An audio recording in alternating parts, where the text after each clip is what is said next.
Hola, soc Jaume Vallcorba de la Fundació Catalunya Estat.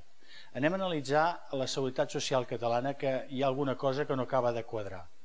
Mireu, el Centre d'Estudis Sobiranistes va fer un anàlisi de 4 anys i se'n donen compte que els catalans en aquests 4 anys han pagat quasi 89.000 milions d'euros a la Seguretat Social i només n'han rebut 75.800. O sigui que hi ha un dèficit de 13.000 milions d'euros que s'ha quedat, segons diuen a Madrid, per a la caja común de tots els espanyols. Però quan analitzem aquesta caja común ens donem compte d'un detallet. Aquest detall és que en aquests 4 anys 7 milions de catalans hi han aportat 13.000 milions d'euros, quan 38 milions i mig d'espanyols només n'hi han portat 4.500 milions.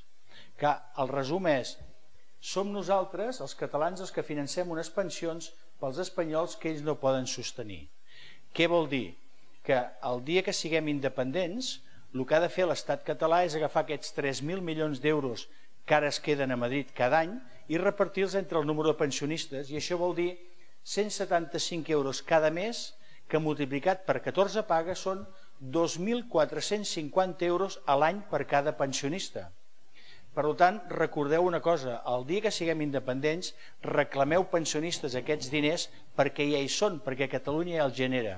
I una altra cosa que sempre ens diuen els espanyolistes és que el dia que els catalans siguem independents no podrem pagar les pensions dels jubilats. I això és totalment mentida, per una raó: les pensions espanyoles són de repartiment. Què vol dir? A fi de mes es recapten els impostos i d'aquests diners es paguen en els jubilats. Per tant, el dia que siguem independents, com que a Catalunya seguirem treballant, podrem pagar les pensions, però reclameu aquests diners de més.